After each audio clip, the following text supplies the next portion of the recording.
What's up guys, and for today's vlog, wait tayo ng Pinas from Macau to Hong Kong. So dito pa tayo sa bus papuntang magbabas tayo from Macau to Hong Kong. So punta pa tayo ng Zhuhai Terminal Border Gate kasi mas traffic pa. Yan, bakasyon ulit. See you Hong Kong. So mamaya update tayo pag sa immigration na. So dito na tayo sa border gate Hong Kong Macau, yung Zhuhai border gate. So papunta na tayo sa loob ng immigration. Lapad dito, kunti pa lang papasok ng Hong Kong. Yan, no? Lapad. This is my second time around. Yan, kunti lang yan, kunti lang. So see you Hong Kong in a while. Alright, yun. Saan yung marka? Yan, kita ba yung marka? Ayan. Oh yeah. So yan guys, bisa natin ma-traffic tayo sa bridge. Malit tayo ng flight papuntang Hong Kong International Airport. See you. Ayan, nasa basa tayo guys. So we're going to Hong Kong now. Late na ako. Isang oras ang biyahe ko from San Malo to Hong Kong Macau Zhuhai.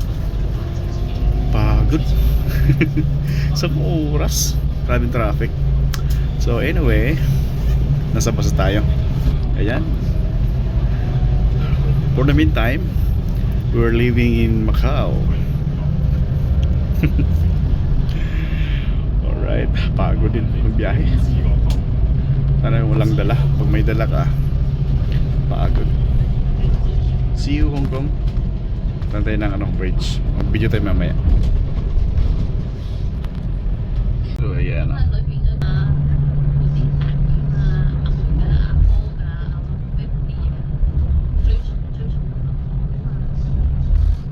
nasa mga 1 hour yung biyahe nito. So then after Hong Kong immigration border gate ng Macau, punta pa tayo ng airport Hong Kong. 3 hours na lang yung flight ko guys. So 12:35 yung flight ko pa Pinas. So nasa 9:20 na. 9:20 na guys. Tayo ako nito. So 1 hour, mga 10:20 punta pa ako ng airport. So saglit na naman yung airport. Sana kasi dapat 2 hours before flight naka-check-in ka na. Alright, tagal pala. Maaga akong nagising kaya alas 5 gising na ako. Oh my god. So yan, view guys. Wow, ganda. Kahit parang kunti lang yung pasahero, hindi pala nila ipunuin yung bus. Pag time na, sibat na sila. 5 minutes interval ata ito. So ayan, tulay ito guys, sa gitna ng dagat. 40 kilometers ata ito. Pinakamahabang tulay Macau and Hong Kong bridge. So ayan, ang kagandahan nito guys, pag pauwi ka ng Pinas, malapit na yung yung Hong Kong bus terminal. Immigration ng Hong Kong sa bus, malapit na sa airport. So kaya lamang tayo dyan, malapit lang sa airport. Ayan. Alright, update mamaya.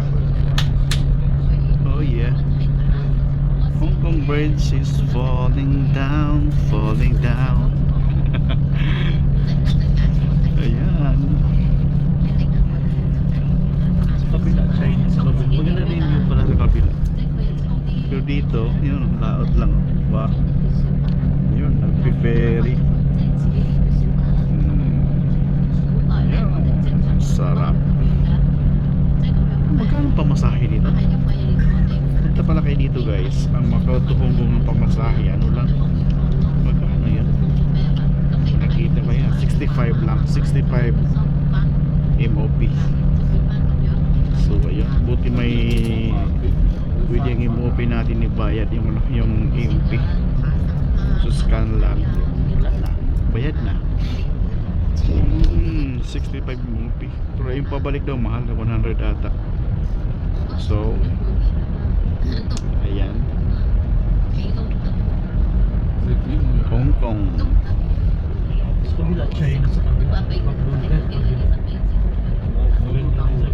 Kasi makikita yung China. Dito mga island na. Magandang malinaw yung dagat ngayon, walang alon. Yung malinaw yung dagat niyo guys. Malinaw yung dagat. Sarap mga ano nito. Mamingwit. Sarap mamingwit, no? Ayan. Alright, so baka maluba tayo. So mamaya na lang.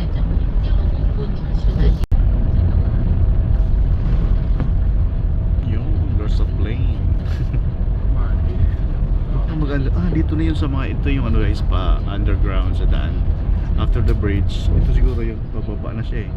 Ayan. So dadaan tayo ng tunnel sa ilalim ng dagat. Yan, mga ganang flood control oh. Mga ganyan oh. Yan.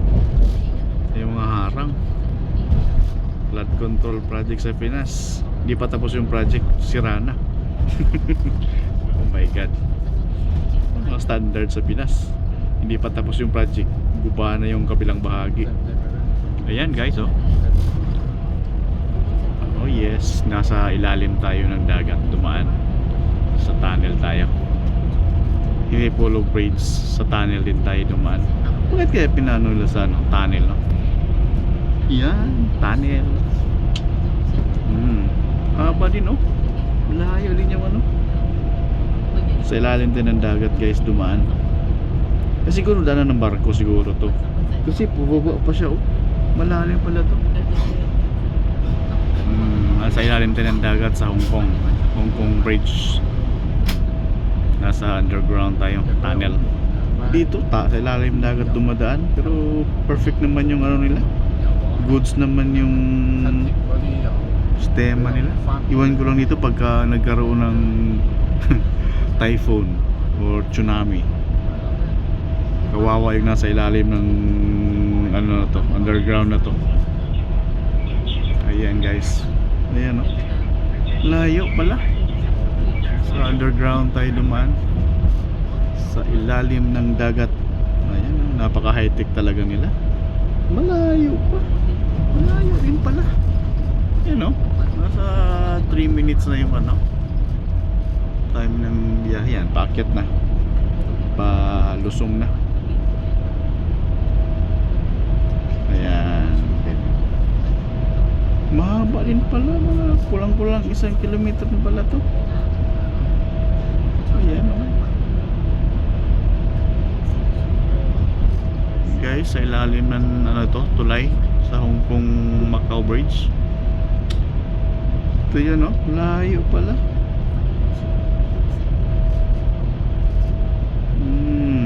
Yung last punta ko dito, so pang second time ko sumakay na yung ano, ng bus Hong Kong Macau.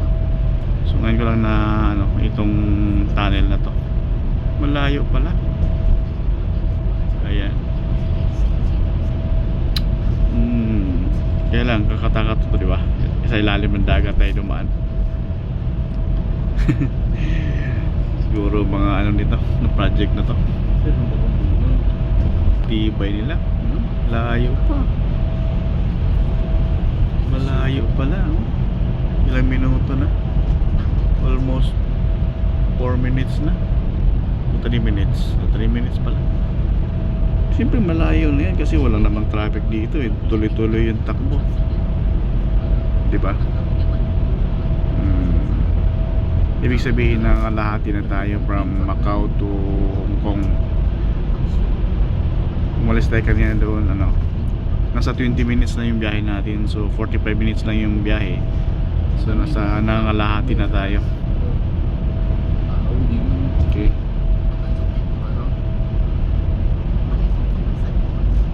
Nangalahati na ng biyahe guys. Almost 7:40 o 9:40.